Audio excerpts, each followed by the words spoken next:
Hello, welcome back to a chapter today. Happy Monday. We start a new work week this week. But we are going on with our reading for chapter 9 of 1kings. Yesterday in chapter 8, we read about Solomon giving thanks and praise to God and beseeching on behalf of the people to God for any type of sin the people may commit in time to come, that God would forgive them once they either face the temple or are in the temple or focus on the temple. The temple, remember, back then was like a symbol of God with the people. Today we don't need a temple to assure us that God is with us. That's why Jesus came and he sent the Holy Spirit to dwell within us. If we walk with God, can we know when God is with us. And this is what Solomon is saying, whether it is for the stranger, for the people themselves who have sinned, if they go into captivity, if they have natural disasters, everyone was covered. And Solomon gave sacrifices and offerings to God, and he blessed the people, and God showed his acceptance by coming down in the tabernacle in the form of a cloud, just like he did with their forefathers. So today we're going to continue. Oh, before I go on, I think when I read chapter 7 of 1 Kings that I mentioned that Solomon was Boaz's great grandson. It should be great because it was, remember, Solomon came through the line of David, and from Boaz, which was Ruth's, remember Ruth the Moabitess. Ruth, can't remember her husband's name, but from Ruth you had Boaz, then you had Obed, then you had Jesse, then you had David. So David was Solomon's father, Jesse his great, Obed his great, and Boaz, no, I'm sorry, Jesse was his grandfather. Yes, Boaz, Jesse great, Boaz, not Boaz, Jesse Obed, Jesse grand, Obed great, Boaz great. Now I got it. Okay, 3 generations. So I'm referring to that because Solomon, I mentioned yesterday, Solomon named 2 pillars of the temple, Boaz and Jachin. So I don't know who Jachin was, because I've never heard the name mentioned before. I'm thinking it was from his mother's side, possibly. But Boaz was from his father's side. Okay, moving on to chapter 9. Just thought I'd clarify that. And it came to pass, when Solomon had finished the building of the house of the Lord, and the king's house, and all Solomon's desire which he was pleased to do, that the Lord appeared to Solomon the second time, as he had appeared unto him at Gibeon. And the Lord said unto him, I have heard thy prayer and thy supplication that thou hast made before me. I have hallowed this house which thou hast built, to put my name there forever, and mine eyes and mine heart shall be there perpetually.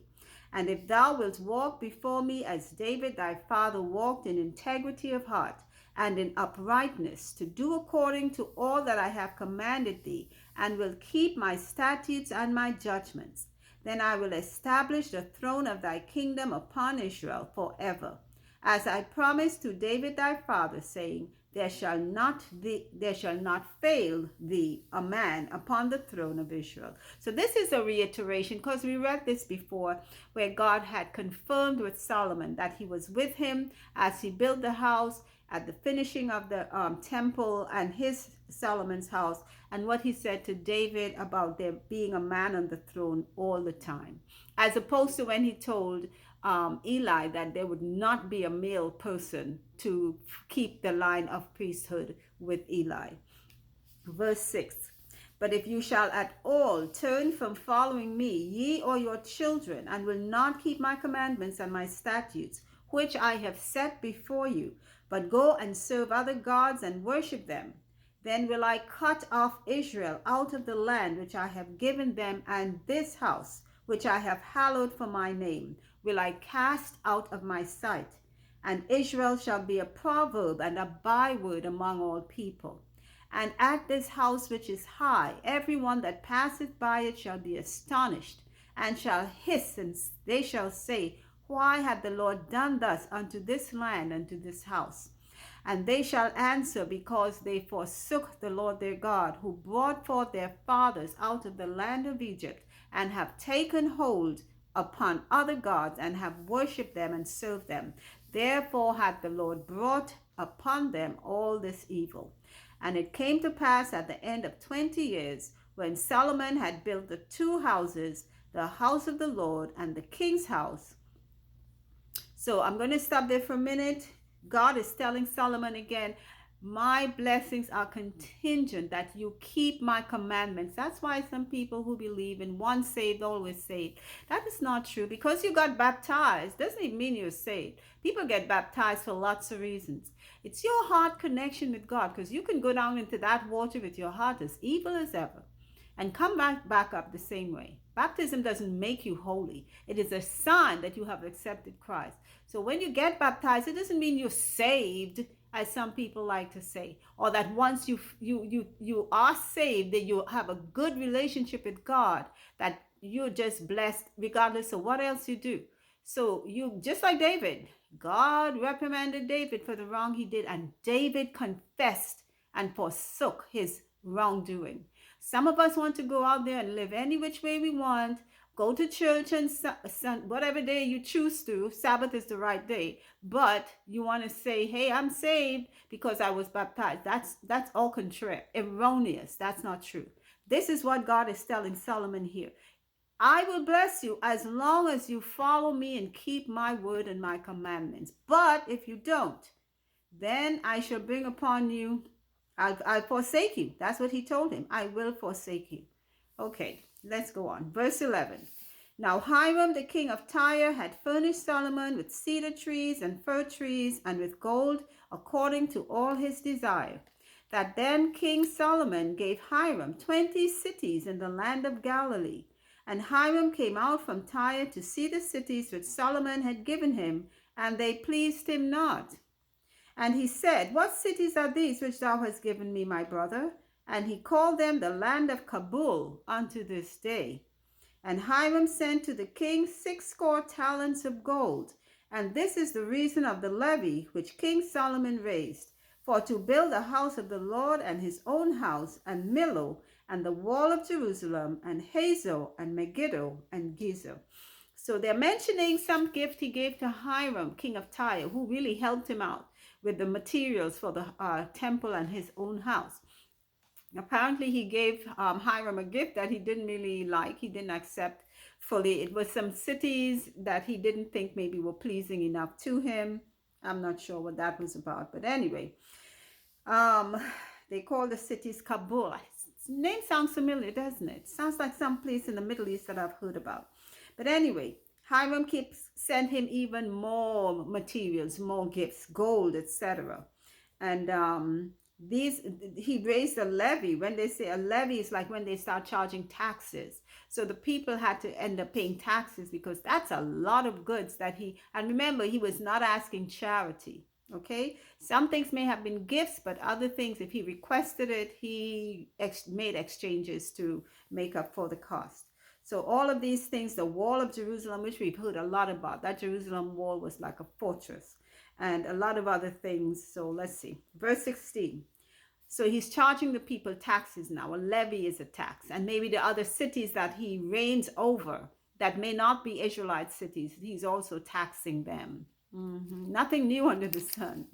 Verse 16. For Pharaoh king of Egypt had gone up and taken Gezer and burnt it with fire, and slain the Canaanites that dwelt in the city, and given it for a present unto his daughter Solomon's wife.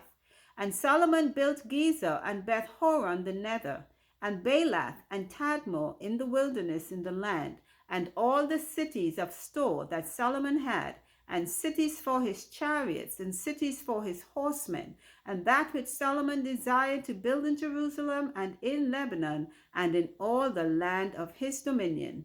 And all the people that were left of the Amorites, Hittites, Perizzites, Hivites, and Jebusites, which were not of the children of Israel. So Solomon has gained a city from Pharaoh because of Pharaoh's daughter. He burned the city. Pharaoh was, remember, Egypt was a very, very how should I say, not populous, but strong. It was a strong land, a great land. I always compare it to America today because it seems like anyone could go there to live. Um, and Egypt just ruled. They had riches. They had, I mean, if you go to eat to see the ruins today, you know there was something amazing going on in that place. So Pharaoh conquered the Canaanites and gave the city to his daughter. But remember, when you're married back then, the man is the one who really gets the whatever riches you have belongs to the man. Okay, then your husband, whoever you marry. Verse 21. Their children that were left after them in the land, whom the children of Israel also were not able utterly to destroy, upon those did Solomon levy a tribute of bond service unto this day. But of the children of Israel did Solomon make no bondmen, but they were men of war, and his servants, and his princes, and his captains, and rulers of his chariots, and his horsemen. These were the chief of the officers that were over Solomon's work, 550, which bare rule over the people that wrought in work. But Pharaoh's daughter came up out of the city of David unto her house, which Solomon had built her. Then did he build Millo. And 3 times in a year did Solomon offer burnt offerings and peace offerings upon the altar which he built unto the Lord, and he burnt incense upon the altar that was before the Lord. So he finished the house. So he's charging taxes of the children of all of these heathen cities that they conquered, but somehow the people were never fully eradicated, like the Amorites and Hittites and Perizzites and Hivites and Jebusites. All those that were not Israelites, he made them his bond servants. So they became his servants, the children of those people of the Canaanites that were left back, the ones they just could not eradicate. So they are serving them, and everyone else has to pay taxes to Solomon, what they call a levy. Okay. Solomon's daughter also has left the city of David. Remember, he took her to live in the city of David, and then now her house is finished, so she came up out of the city of David to go to her own house. Verse 26, and King Solomon made a navy of ships in Ezion Geber, which is beside Eloth, on the shore of the Red Sea in the land of Edom. And Hiram sent in the navy his servants, shipmen that had knowledge of the sea, with the servants of Solomon. And they came to Ophir and fetched from thence gold, 420 talents, and brought it to King Solomon. Wow. I tell you, I have heard of the British Navy. It has been something that I've been hearing about since growing up in the Caribbean. And they have always said, Britannia ruled the waves. That's how England was able to conquer all of these. This little island nation that could have conquered all of these huge portions of lands and peoples was because of that amazing navy they had. Solomon had an amazing navy, first and foremost, way, way before Britain did. And his own was they went to get not so much conquer lands, but they went to to cover or to cover gold and precious stones and anything that was needed to help Solomon to build his temple and his house and his cities. Remember, the cities also, the house for his wife, wives later on we'll hear about, and for whoever he wishes to build a house for, he has his navy going out. This is nothing, like I said yet before, there is nothing new under the sun. The things that we treasure today, we have different names maybe for it, but don't think it didn't exist before. I know as far as electronics go, because there's so much discovery for each era that we live. So we have now technology, yeah, but they had I would say electrical technology that way. They had it a different way, but whatever it was amazing. So that's the end of chapter 9 of 1 Kings, and yeah, That's our reading. Remember, God has given Solomon peace. There is no war. God gave him peace so he could focus on just building that house for God. But God told him still, I bless you now. I bless the house you built for me. I bless the house you built for yourself.